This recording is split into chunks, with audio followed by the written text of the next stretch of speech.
जरा सोचो, तुम्हारे हाथ एक ऐसा कैमरा लग जाए जिसमें ताकत हो समय को पीछे करने की। कुछ ऐसा ही होता है हमारी आज की कहानी में। कहानी की शुरुआत होती है एक रेस्टोरेंट में, जहां नीना हैरिसन अपने इकलौते बेटे डोरियन के साथ बैठी थी। तभी नीना ने अपना पुराना कैमकॉर्डर निकाला और डोरियन की वीडियो बनाने लगी, क्योंकि आज उसके कॉलेज का पहला दिन है। बातों बातों में अचानक उसने गलती से अपनी शर्ट पर सॉस गिरा दी। इसके बाद उसने अपनी माँ से कहा कि एक बार फिर से रिकॉर्डिंग शुरू करे। जैसे ही नीना ने कैमकॉर्डर का रिवाइंड बटन दबाया, अचानक उसके आसपास की सारी दुनिया अपने आप समय में पीछे चली गई। उसे तो समझ ही नहीं आया कि आखिर ये हुआ क्या। उसके मुंह से एक शब्द नहीं निकला और वो तेजी से सांसें लेने लगी। अब वही सब चीजें एक बार फिर से होने वाली थी, इसलिए पहले ही नीना ने डोरियन को सॉस गिराने से रोक लिया। उसने डोरियन की शर्ट के दाग के बारे में पूछा, लेकिन ऑब्वियसली उसे तो कुछ याद ही नहीं था। नीना ने सोचा कि शायद ये सब उसका वहम है। इसके बाद वो दोनों गाड़ी में बैठकर कॉलेज के लिए निकल गए। डोरियन गाड़ी चला रहा था और उसने कैमकॉर्डर लेकर रिकॉर्ड करना शुरू कर दिया। इस सब के बीच उनकी गाड़ी स्पीड लिमिट से तेज हो गई। बदकिस्मती से एक पुलिस कार ने उन्हें देख लिया और उनका पीछा करना शुरू कर दिया। नीना ने अपने बेटे से गाड़ी साइड में लगाने को कहा। पुलिस कार में से ऑफिसर लास्की निकला, जो उन दोनों के काले होने की वजह से उन्हें टॉन्ट करने लगा। इस बात से डोरियन काफी चिढ़ गया और उन दोनों में बहसबाजी शुरू हो गई। लेकिन उसकी माँ ने उसे किसी तरह शांत किया, पर वो ऑफिसर अब भी कुछ न कुछ अनशन बोले ही जा रहा था। उसने देखा कि कैमकॉर्डर में रिकॉर्डिंग अब भी चल रही थी, इसलिए उसने गुस्से में नीना से रिकॉर्डिंग बंद करने को कहा। जब डोरियन ने कहा कि रिकॉर्डिंग करना कोई जुर्म थोड़ी है, तो ऑफिसर लास्की ने जबरदस्ती रिकॉर्डर छीनने की कोशिश की। इसी छीना झपटी में नीना ने गलती से रिवाइंड बटन दबा दिया और तभी समय पीछे चला गया और वो दोनों 5 मिनट पहले के टाइम में पहुंच गए। अभी ऑफिसर से उनका पाला नहीं पड़ा था। इस बार नीना बेहद थका हुआ महसूस कर रही थी, मानो टाइम में पीछे जाने में उसकी पूरी जान लग गई हो। उसकी हालत देखकर डोरियन ने एक बार फिर से उसी जगह साइड में गाड़ी लगा दी। वो अपनी माँ को शांत करने की कोशिश कर रहा था कि तभी ऑफिसर लास्की एक बार फिर उनके पास आ गया। हालांकि इस बार उन दोनों ने कुछ भी गलत नहीं किया था, लेकिन वो फिर भी उन दोनों को परेशान करने लगा।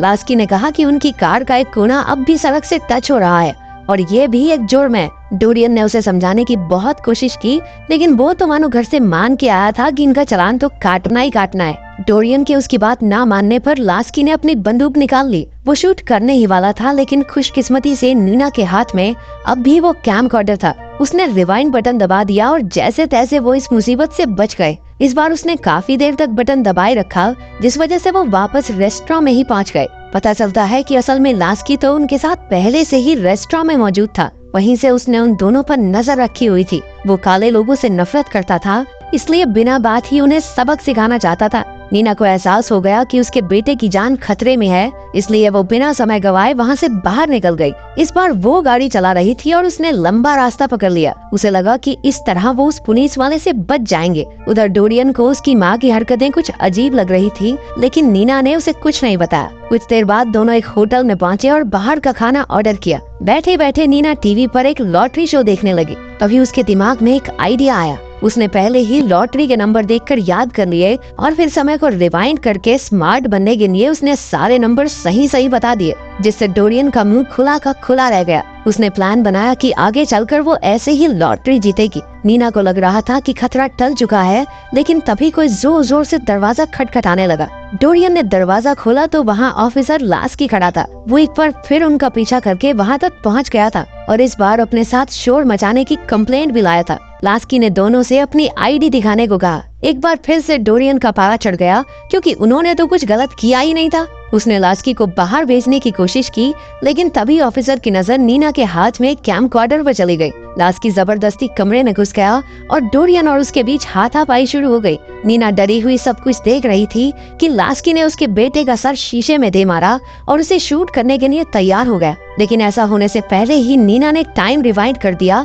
और तीनों एक बार फिर से रेस्टोरेंट में पहुंच गए। अब उसे एहसास हो गया कि वो जहां मर्जी छिप जाए, ऑफिसर कहीं ना कहीं उन्हें ढूंढ ही लेगा। ऐसा लग रहा था मानो उनकी किस्मत में ही लिखा है कि उनका पाला उस पुलिस वाले से पड़ेगा ही पड़ेगा। इस बार नीना ने कुछ अलग करने की सोची। वो उठकर लास्की के टेबल पर गई और उसका दिल जीतने की कोशिश की। उसने लास्की के लिए पेस्ट्री खरीदी और कहा कि आम लोगों की सुरक्षा के लिए पुलिस वाले कितनी मेहनत करते हैं और वो इस पेस्ट्री के जरिए उनका शुक्रिया अदा करना चाहती है। लास्की उसे थैंक्स कहकर जाने लगा, लेकिन नीना के बाहर निकलने से पहले ही ऑफिसर ने उसकी कार देखकर पूछा कि क्या उसने ये खुद खरीदी है। नीना ने बताया कि उसने जी तोड़ मेहनत करके ये कार खरीदी है, लेकिन लास्की ने उसे कार के पेपर दिखाने का ऑर्डर दिया। ये सुनते ही नीना गुस्से से भर गई और कहने लगी कि उसे किसी को पेपर दिखाने की जरूरत नहीं है। डोरियन ने अपनी माँ को शांत करने की कोशिश की, लेकिन वो कुछ सुनने को तैयार ही नहीं थी। अब कोई रास्ता नहीं था, इसलिए वो कार से अपना फोन लेने गया जिसमें पेपर्स की फोटो थी।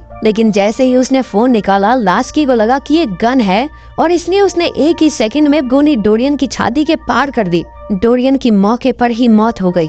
नीना के पैरों तले जमीन खिसक गई और उसके हाथ से कैमकॉर्डर नीचे गिर गया। इसके बाद नीना हॉस्पिटल में अपने बेटे की लाश लेने पहुंची। नीना ने हेड डॉक्टर से अपना कैमकॉर्डर मांगा जो उस वक्त उसके पास था। कुछ देर में उसे कैमकॉर्डर मिल गया। उसने रिवाइंड बटन दबाने से पहले मन्नत मांगी कि काश ये काम कर जाए, और हुआ भी ऐसा ही। एक बार फिर से टाइम रिवाइंड हो गया और कहानी रेस्टोरेंट से शुरू हुई। अपने बेटे को जिंदा देखकर नीना की आंखें भर आई और उसने जोर से डोरियन को गले लगा लिया। अब की बार उसने ऑफिसर लास्की के रेस्टोरेंट में आने से पहले ही वहाँ से निकलने का फैसला किया। लास्की उन्हें दरवाजे पर ही मिल गया, लेकिन उसने चुपचाप उन्हें जाने दिया। इसके बाद नीना ने गाड़ी को एक पुराने घर के बाहर पार्क किया और आखिरकार अपने बेटे को सब सच बता दिया। उसने बताया कि कैमकॉर्डर में कुछ ऐसी जादुई शक्तियां हैं जिसके जरिए वो समय को पीछे रिवाइंड कर सकते हैं। उसने ऑफिसर लास्की के बारे में भी बताया कि कैसे वो उनके पीछे पड़ा हुआ है। नीना ने कहा कि उन्हें हर हाल में इस लूप को तोड़ने का रास्ता ढूंढना होगा।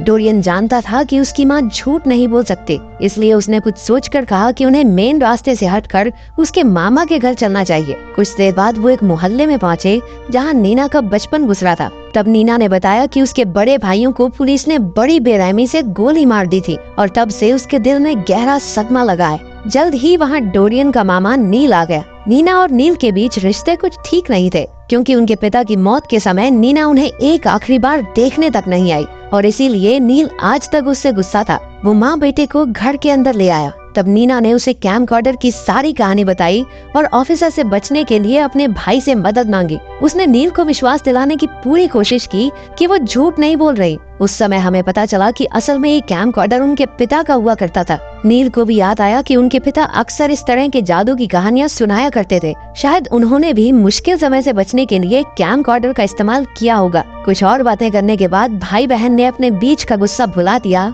और एक दूसरे को गले लगाया। उस रात उन तीनों ने बैठकर इस मुसीबत से बचने की तरकीब सोची। नील ने कहा कि उन्हें डोरियन को कॉलेज ले जाना चाहिए, क्योंकि वहाँ से उन्हें मदद मिल सकती है। असल में डोरियन का एडमिशन एक ऐसे कॉलेज में हुआ था जहाँ सिर्फ काले लोग ही पढ़ते थे। अगर लास्की ने वहाँ उन पर हमला करने की कोशिश की तो बाकी लोग भी उसके खिलाफ खड़े हो जाएंगे, लेकिन सड़क से कॉलेज तक जाना बहुत रिस्की है। इसलिए नील ने बिना किसी की नजर में आए कॉलेज तक पहुँचने का एक शॉर्टकट रास्ता ढूंढा। उसने इतने सालों में पूरे शहर के कई नक्शे तैयार किए थे, जिनमें काफी खुफिया रास्ते भी थे। इसके बाद नील उन दोनों को एक अंडरग्राउंड सुरंग में ले गया। कुछ ही देर बाद वो सुरंग से बाहर निकले और सामने कॉलेज का दरवाजा था। आखिरकार कॉलेज पहुंचकर डोरियन बहुत खुश था। जैसे ही तीनों दरवाजे की ओर बढ़े, ऑफिसर लास्की न जाने कहां से टपक पड़ा। वो उन्हें रोककर पूछने लगा कि वो सुरंग में क्या कर रहे थे।